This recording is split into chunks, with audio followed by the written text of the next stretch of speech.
Isang magandang umaga, tanghali, gabi na naman po sa lahat ng laging nakasubaybay sa ating programa.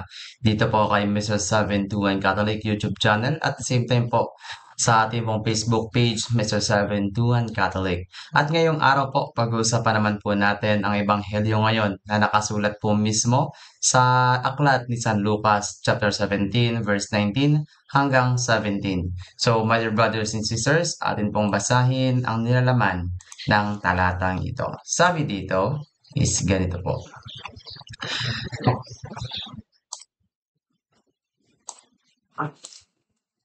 Sa paglalakbay ni Jesus papuntang Jerusalem, nagdaan siya sa hangganan ng Samaria at Galilea. Habang papasok siya sa isang anayon, sinalubong siya ng 10 ketuging. Tumigil ang mga ito sa may kalayuan. At sumigaw, Jesus, Panginoon, mahabag po kayo sa amin. Pagkakita nila sa kanila ay sinabi ni Jesus, lumakad na kayo at magpatingin sa mga pari. Habang sila'y naglalakad, silang lahat ay gumaling at luminis. Nang mapuna ng isa na siya'y gumaling na, nagbalik siyang sumisigaw ng papuri sa Diyos. Nagpatira pa siya sa harap ni Jesus at nagpasalamat, at ang taong ito'y isang Samaritano. Hindi ba't 10 ang pinagaling? Tanong ni Jesus. Nasaan ang 9? Wala bang nagbalik upang magpuri sa Diyos kundi ang dayuhang ito? Sinabi ni Jesus sa kanya, tumayo ka na at umuwi. Pinagaling ka ng iyong pananampalataya. Mga kapatid, ang Ebanghelyo ng ating Panginoong Jesucristo.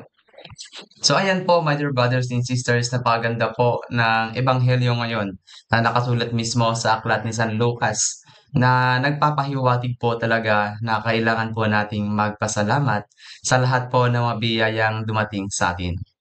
Hindi po, my dear brothers and sisters, hindi po porket gumaling na po tayo, hindi po porket pinagaloob na po sa atin ang ating hinihiling, ang ating pong gustong baguhin o gustong bagay. Hindi na po tayo dapat magpasalamat. Hindi po dapat ganon, my dear brothers and sisters. Gaya po ng ating buhay na ipinagkaloob ng ating Panginoon ngayong araw. Nakapagpasalamat ka na ba bago ka tumayo sa iyong higaan? Nakapasalamat ka na ba sa iyong paggising? Nakapagpasalamat ka na ba sa iyong unang hinga? Nakapagpasalamat ka na ba sa napakagandang biyaya na pinagkaloob sa iyo ng Panginoon ngayong araw? My dear brothers and sisters, hindi lang po kagalingan ang pinahihiwatig ng Ebanghelyong ito, kundi ang lahat po ng biyayang ipinagkaloob sa atin ng ating Panginoon, kagaya po ng pagtulong sa kapwa. Pag nakatulong ka sa kapwa, my dear brothers and sisters, kagaya po ng ibang tao, hindi lang po kung ikaw yung pong binibigyan, hindi lang po yung ikaw ang magpapasalamat pag binigyan ka, kundi magpasalamat ka rin sa Panginoon pag nakatulong ka sa iyong kapwa. Bakit po? Dahil sabi niya, kung sino man, kung nagawa mo sa iyong kapatid, ay nagawa mo rin sa kanya. So, ibig sabihin, my dear brothers and sisters, pag nakatulong ka sa kapwa, ginawa mo lang po ang nararapat. Kaya magpasalamat po kayo sa Panginoon. Magpasalamat po tayo sa Panginoon pag tayo po ay nakatulong.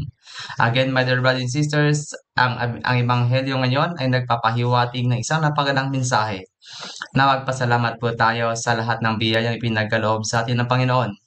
Huwag po nating kalimutang bumalik sa Kanya at sa Kanya ang lahat ng pagpupuri. Hindi po porket na pinagkaloob na sa atin ng Panginoon, ulit-ulitin po natin ito. Marami po sa atin na humihingi sa ating Panginoon. Pero pag ito po ay nakuha na natin, nakakalimutan na po nating magpasalamat. Again, ulitin ko po ulit. Lahat ng biyayang ipinagkaloob sa atin ng Panginoon, my dear brothers and sisters, huwag po sana nating kalimutang ibigay ang papuri sa ating mahal na Panginoong Diyos. Yan lamang po, my dear brothers and sisters. Again, this is Mr. 721 Catholic po, ang inyong lingkod at kapanalig. Magandang umaga, tanghali, gabi sa lahat. God bless us all.